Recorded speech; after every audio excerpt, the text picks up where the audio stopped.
আশিস দা, আপনার কি মনে হয় এরকম একজন প্রতিষ্ঠিত ব্যাটসম্যান আউট হওয়ার পর আপনার এক্সপেকটেশন অনুযায়ী যে রান আপনি আশা করেছিলেন সেক্ষেত্রে রান কি সেই জায়গায় পৌঁছতে পারে? একটু ইন্টারাকশন করেই বলতে চাই, ঘাটাল সংঘর্ষ ক্লাবের ভাবনাটাই ছিল স্থানীয় খেলোয়াড়দের সাথে বাইরের খেলোয়াড়দের মেলবন্ধন ঘটানো। এর থেকে ভালো মেলবন্ধনের কি হতে পারে? এরকম দৃষ্টিনন্দন ক্যাচ বাইরের থেকে যে সমস্ত খেলোয়াড়েরা সর্বভারতীয় স্তরে খেলছেন তারা যে মানের ক্যাচ প্রদর্শন করেন তার থেকেও উচ্চ মানের ক্যাচ প্রদর্শন করছে ঘাটালের খেলোয়াড়েরা। এদের জন্যই সংঘর্ষ ক্লাব ভাবে, আর সেই ভাবনা থেকেই প্রসেনজিৎ দাস গোটা ঘাটালের কাছে পিন্টু নামে পরিচিত। পিন্টুর এই দৃষ্টিনন্দন ক্যাচের জন্য আরো একটা হাততালি।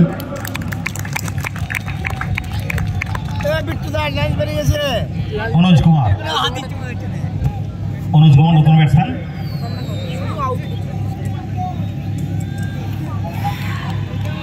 নেক্সট স্টাম্পের বাইরে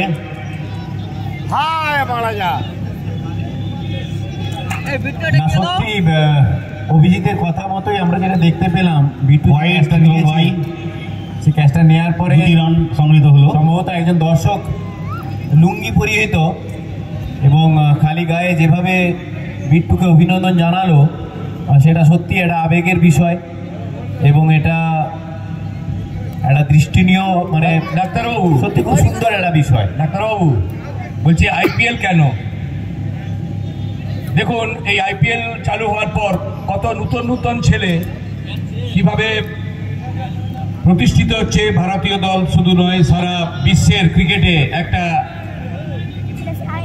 আঙ্গিক যুক্ত হচ্ছে এই আইপিএল। টু আমাদের ঘাটালে একটা আইকন প্লেয়ার, সেরকম একটা ভাবনা তো আমার বা আমাদের সকলেরই আছে ওর ওপর।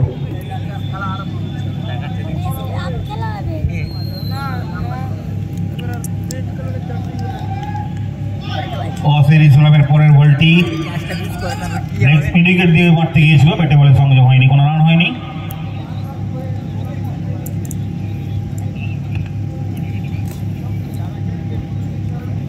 দ্বিতীয় ওভারে খেলা চলছে 24, 2 উইকেটে বিনিময়ে।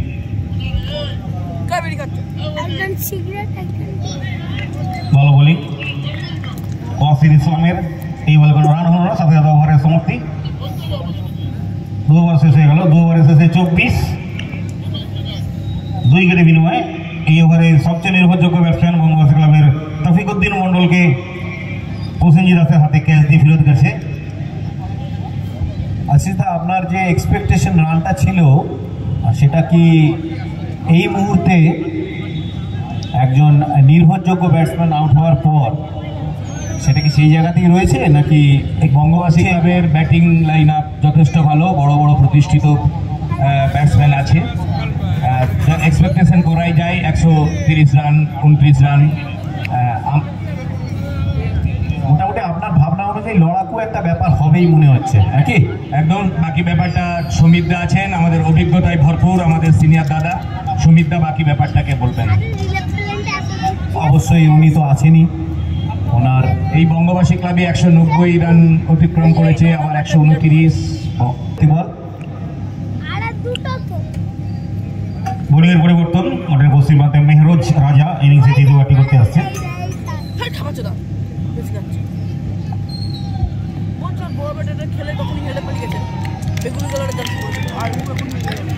এই মুহূর্তে একটা হিম পড়ার পূর্বাভাস চলছে। আইপিএল খেলবে এবারে।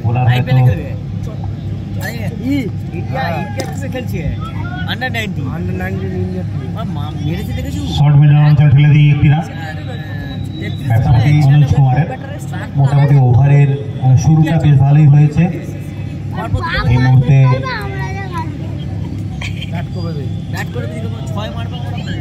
গৌরব কুমার প্রথম ম্যাচটা একটাও তো ছিল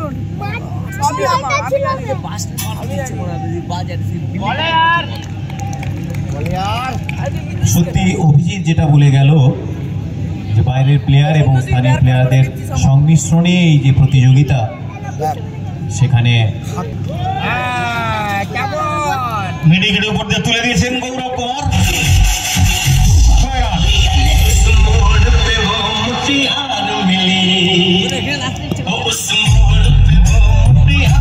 আমরা চতুর্থ ইনিংসের চৌদ্দটি করার জন্য প্রস্তুত হচ্ছেন ওয়াসির ইসলাম। ব্যাট করবে অনুজ কুমার। খেলা হয় দিল্লি নাটালি ওভার পিচ ধরনের বল ছিল, ড্রাইভ করেছে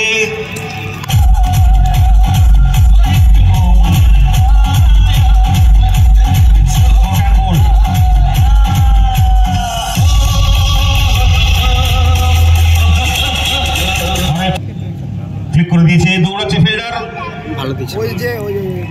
অসাধারণ চেষ্টা হয়েছিল কিন্তু বলটি চলে গেল বাউন্ডারির বাইরে। 4টি রান। আমাদের মাঠের আউটফিল্ড বরাবরই খুব ফাস্ট, সেক্ষেত্রে ফিল্ডার অসাধারণ শট, সুন্দর cover tight point, cover point অঞ্চল দিয়ে বল বিদ্যুৎ গতিতে চলে গেল সীমানার বাইরে। দীপাঞ্জন মুখার্জি। ওভারের সমাপ্তি। 4 ওভার শেষ হয়েছে। 4 ওভারের শেষে